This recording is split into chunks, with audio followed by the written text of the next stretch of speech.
2020 में बिहार में विधानसभा के चुनाव हुए थे। उस वक्त एनडीए और नीतीश कुमार ने एक साथ मिलकर चुनाव लड़ा था और वहां पर सरकार भी बना ली थी। उसके बाद नीतीश कुमार यहां से पलटी मारते नजर आए, तो कहीं ना कहीं नुकसान जो होता नजर आ रहा है वो नीतीश कुमार को होता हुआ नजर आ रहा है। दूसरी तरफ राहुल गांधी इन दिनों भारत जोड़ो यात्रा कर रहे हैं, बिहार में पिछले दिनों थे और उन्होंने कहा कि सीट शेयरिंग का कोई बड़ा मुद्दा नहीं है, जहां पर जो पार्टी मजबूत है वहां पर उसको तवज्जो दी जाएगी। यानी कि सूत्रों के हवाले से मिली खबरों के मुताबिक आपको बता दूं प्रांसी, 15 सीटों पर कांग्रेस हाईकमान यहां पर चुनाव लड़ने की बात करती नजर आ रही है, क्योंकि दो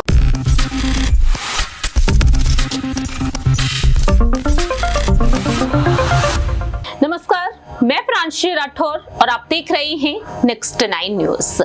हमारे साथ इस वक्त मौजूद हैं हमारे सहयोगी दिनेश से हम चर्चा करेंगे बिहार की सियासत के बारे में। बिहार में जिस तरह से दिनेश मुख्यमंत्री नीतीश कुमार ने खेल खेला है, उनकी बीजेपी के साथ चले जाने के बाद से देखा जाए तो अब सवाल ये उठ रहे हैं कि आखिरकार कांग्रेस क्या करेगी, आखिरकार आरजेडी का अगला बड़ा फैसला क्या कुछ होगा, क्योंकि अब जो सियासत तेज हो रही है वो आगामी लोकसभा चुनाव के चलते हो रही है। बिहार में 40 लोकसभा सीटें हैं और 17 पर इस वक्त बीजेपी का कब्जा है, 16 पर जेडीयू का, 1 पर कांग्रेस है।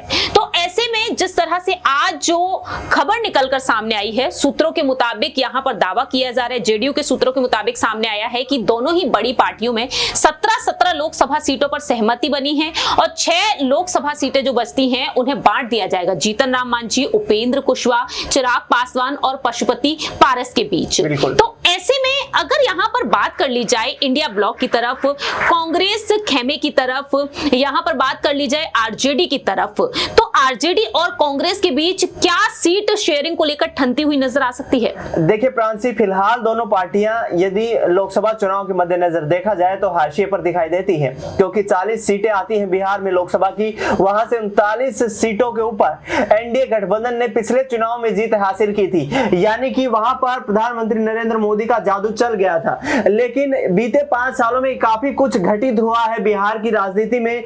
2020 में बिहार में विधानसभा के चुनाव हुए थे। उस वक्त एनडीए और नीतीश कुमार ने एक साथ मिलकर चुनाव लड़ा था और वहां पर सरकार भी बना ली थी। उसके बाद नीतीश कुमार यहां से पलटी मारते नजर आए, तो कहीं ना कहीं नुकसान जो होता नजर आ रहा है वो नीतीश कुमार को होता हुआ नजर आ रहा है। दूसरी तरफ राहुल गांधी इन दिनों भारत जोड़ो यात्रा कर रहे हैं, बिहार में पिछले दिनों थे और उन्होंने कहा कि सीट शेयरिंग का कोई बड़ा मुद्दा नहीं है, जहां पर जो पार्टी मजबूत है वहां पर उसको तवज्जो दी जाएगी। यानी कि सूत्रों के हवाले से मिली खबरों के मुताबिक आपको बता दूं प्रांसी, 15 सीटों पर कांग्रेस हाईकमान यहां पर चुनाव लड़ने की बात करती नजर आ रही है, क्योंकि दोनों पार्टियों का बिहार के चुनाव में बुरा हाल हुआ था 2019 के चुनाव में, और यहां पर 24 में वो गलती नहीं दोहराना चाहते हैं। ऐसे में कांग्रेस पार्टी जो है 15 सीटों पर अपनी मजबूती के साथ चुनाव लड़ना चाहती है। दूसरी तरफ लालू प्रसाद यादव, जिनके पास करीब 35% वोट बैंक बिहार में मौजूद है, क्योंकि यादव के साथ साथ मुस्लिम बहुल्य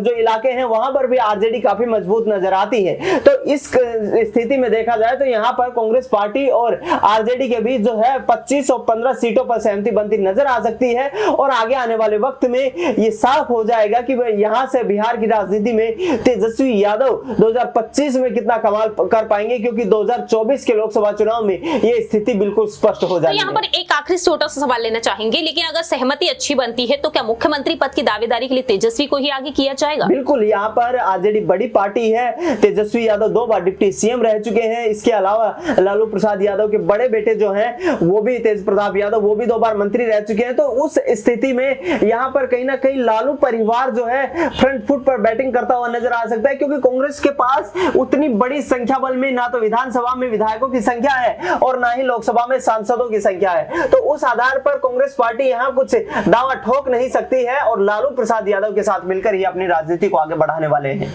वाकई में अब यही देखना होगा कि आने वाले वक्त में यहाँ पर कांग्रेस पार्टी क्या कोई बड़ा खेला कर सकती है। आखिरकार यहाँ पर क्या आरजेडी और कांग्रेस का जो बॉन्ड है, जो गठबंधन है, क्या वो एक वक्त के बाद टूटता बिखरता हुआ दिखाई दे सकता है? ये तो भविष्य के गर्भ में छुपा है, लेकिन कह नहीं सकते। अभी दोनों पार्टियां साथ मिलकर चुनाव लड़ना चाहती हैं 24 के लोकसभा चुनाव में भी, और उसके बाद उनका साफ तौर पर कहना है कि जब तक नीतीश कुमार और बीजेपी को फिर से सत्ता से बेदखल हम नहीं कर देते हैं तब तक एकजुट होकर चुनाव लड़ेंगे, क्योंकि विपक्ष की आवाज हम बन रहे हैं। राहुल गांधी का स्पष्ट तौर पर कहना है कि लोगों के बीच जाकर लोगों की समस्याएं सुनना और सरकार की जो तानाशाही है उसको उजागर करना हमारी प्राथमिकता है। और आने वाले वक्त में हम केंद्र सरकार की जो नीतियां हैं और उनके जो दुष्परिणाम निकल रहे हैं वो हर घर तक पहुंचाएंगे। और ऐसे में बिहार की सत्ता में एक बार फिर से वो परिवर्तन करने की बात सोच रहे हैं।